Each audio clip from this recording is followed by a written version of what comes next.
All right, guys. Today we are gonna be reacting to 5 major free speech differences between Germany and the United States. Let's jump in, guys. Let's see what's going on here.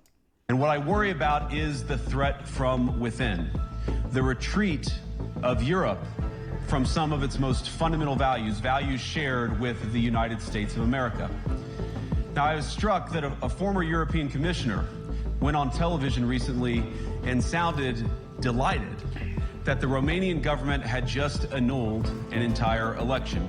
He warned that if things don't go to plan, the very same thing could happen in Germany too. Now, these cavalier statements are shocking to American ears. For years, we've been told that everything we fund and support is in the name of our shared democratic values. With German elections around the corner, literally tomorrow, and the American politicians and Americans alike having this very skewed idea of what free speech is in Germany and the lack thereof in their minds, I thought this would be the appropriate time to talk about the 5 key differences between Germany's free speech versus America's free speech and what the citizens are and are not allowed to do in each country. So let's start with Germany. Before we get started, go ahead and give this video a thumbs up, and yeah, let's cover this because obviously there's been a lot of misinformation. Let's start with the first most important thing, which is hate speech, which is a lot of what people are talking about in the media. After its darkest chapter, Germany strengthened its speech laws. As prosecutors explain it, the German Constitution protects free speech, but not hate speech. And here's where it gets tricky. German law prohibits any speech that could incite hatred or is deemed insulting. It's illegal to display Nazi symbolism, a swastika, or deny the Holocaust. That's clear. Is it a crime to insult somebody in public? Yes. Because in Germany, you can actually be held accountable for your actions online. In Germany, hate speech, including Nazi symbolism, Holocaust denial, and incitement of hatred is absolutely illegal under Section 130 of the German Criminal Code, or the Volksverhetzung. In the United States, we love to say this all the time, but First Amendment in the United States allows us to pretty much say whatever we want. What the fuck is wrong with you? Get in your car, dude. Get in your car. I'm in my car. Whenever we want. So I'm exercising my First Amendment rights. This is Yo, I like that. I like that. I like that. I like that. with you. Get in your car, dude. Get in your car. I'm in my car. Whenever we want. I'm exercising my First Amendment rights. This is sir, I'm exercising my rights. What more? As long as it doesn't incite immediate violence or lawless action, as referenced in the famous court case of Brandenburg versus Ohio in 1969. So yes, the First Amendment in America protects hate speech. Now, as far as defamation and insult go, get this. So in Germany, defamation and public insult absolutely can be criminal offenses. Is it a crime to insult somebody in public? Yes. With punishments ranging from fines to temporary imprisonment, which does seem pretty intense, but keep in mind that Germany values making sure that people's free speech doesn't affect the Imprisonment. That's crazy, man. Man, that's insane. That's insane. livelihoods of other people around them. Your freedom ends where another person's begins. That's a famous saying. Defamation laws in the United States. Man, you know what I'm saying? fair. I've been hearing this stuff for quite some time. I'm Puerto Rican. We said the same thing, man. I'm Puerto Rican. I've been hearing that stuff since I can remember. They're saying the same thing. So I don't think it has to do nothing with German. I'm sorry. I have to say something. Like, it's not only in Germany that they say that. They say that all over the world. I'm gonna get the ratio here. Hey guys, I'm okay. I guess on the slide. I'm okay with that. I'm ready for it. But I'll be honest, guys. That saying goes everywhere. It's like your rights starts. Other people's rights end when yours starts on stuff like that. Like, man, that's just a cop out. I'm gonna be honest. And I might be the crazy one here, the only American here being crazy about this. But seriously, guys, I don't think it's okay for you to go imprisonment for putting a meme or racist joke. I'm sorry, I'm not that guy. And I understand you guys have a pass, but man, I'm keeping it honest. I don't think. Maybe other things, right? Like you can say, like if somebody trying to, delete somebody else because of racism, I can understand that, right? But just because he puts a racist tweet in Twitter like 10 years ago. Like, man, that's stupid.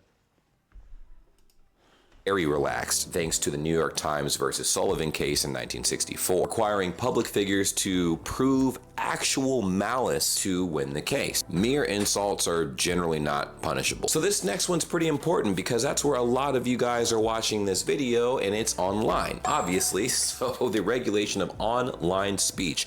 Ever wonder what happens to internet trolls when they're finally caught? It's 6:01 on a Tuesday morning, and we were with state police as they raided this apartment in Northwest That's Germany. crazy, man. Polizei, wir müssen bitte mal mit Ihnen reden. Inside, 6 armed officers searched a Putting suspect's gloves and home, everything, bro. then seized his laptop and cell phone. Prosecutors say those electronics may have been used to commit a crime. The crime, posting a racist cartoon online. Well, in Germany, the Network Enforcement Act requires all social media companies to remove any illegal content, including hate speech, threats, etc., within 24 hours or face the severe wrath of fines. In the United States, however, social media platforms have a crazy amount of discretion under Section 230 of the Communications Decency Act, meaning that they can moderate all of the content on their platform, but they're not necessarily required to remove things like hate speech. As long as they're keeping an eye on things and nothing seems to cause any chaos and dismay, it's pretty much fine. This next topic covers symbolism and historical responsibility and how Germany and America handle these things in regards to what we're talking about. So with Germany in particular, displaying Nazi symbols, glorifying the Third Reich, or celebrating Hitler in any way, shape, or form is absolutely illegal, and that should be across the board. I mean, why would you? And this is all because then you have to do the argument. You have to say the argument to the other side too. You see what I'm saying? People just carrying hammers and sickles, you know, should be in prison too. You see what I'm saying? But I don't see that. I don't see people just talking about that. The same with, you know, the supremacy groups that are, you know, brown skin. I don't see people. It's always. I mean, I don't want to go tell. I understand that the guy with the mustache is horrendous guy, right? I understand. But there's other groups that do things today. Like, there are worse than that, man. They're currently just patrolling the cities in Europe, in the United States. Are we gonna apply the law for them too? I don't see it. I don't see it happening. I don't see this is my problem with this argument. It's always go to some lunatic Caucasian guy in the mountains of Germany that's just crazy, or in Scotland or something like that. But the other groups, we're not talking about that, right? I don't like this. And that's my point. I will be okay if it was across all areas, not only people with the mustache, but, you know, brown supremacists. Any supremacists that it could be portrayed as racist supremacy, it should be treated as the same manner. But I'm not seeing it. I'm not seeing it, and they're out there, and that's my problem. Result of Germany's post-World War II efforts to prevent any type of extremism. In the United States, however, political and historical symbols like swastikas and anything related to hate speech or not is completely protected by our free speech laws. And of course, that raises a few eyebrows worldwide. Now we need to cover something very important in regards to protests and extremist groups. So in Germany, they can ban political parties or organizations if they are a threat to democracy, like neo-Nazis and things of that nature. On the flip side, in the United States, the government cannot preemptively ban any of those parties or organizations. In the United States, it's very different because you cannot ban those ideologies or organizations preemptively. Extremist groups. It's a good example, even though Trump won the election, but a lot of lefties and Democrats were saying that anybody that just support Trump is a Nazi. So what are you gonna do? Because they called you a Nazi, you should just simply ban the entire party because the other party is saying so. Like, and this is very, man. I don't know. I'm just telling you like it is, man. A lot of these things are subjective, guys. You have to understand this. Me, I can just go around and say you are NACI, and I don't have to prove it because it's a subjective term, guys. It's subjective. We know what a swastika is, right? No problem. But what if there's no swastika and you call me ass? What are you gonna do then? Like, you should believe it because they called you. It sounds like it should call. Like, you have to be careful here because then banning a party, man. I'm sorry. I'm not okay with that. Ideas need to be confronted. Democracy is about this, guys. It's confronting these ideas. And just banning a party because it's saying some outlandish stuff, that's weak. Absolutely can operate as long as they don't take part in any criminal activity. And that's that. I think the big issue right now is America believes that Germany should have the same free speech laws that it has, including protecting hate speech, which I think is absolutely abominable. Overall, we can summarize this by saying Germany prioritizes protecting its people from harmful speech, and I disagree with Gray here, because you have to understand, like, anybody can call you, identify you as a hate speech prominent person. Anybody can call you that. You don't need to present evidence unless there's an emotion behind it.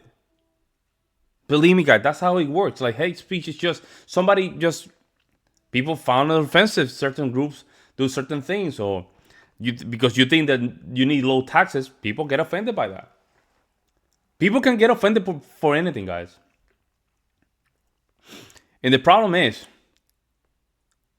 and Germany has a problem with migration currently, right?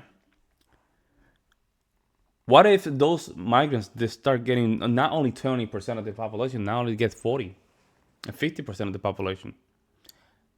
And if you go against them, they will tell you you're simply a hate speech advocate. You should be in prison.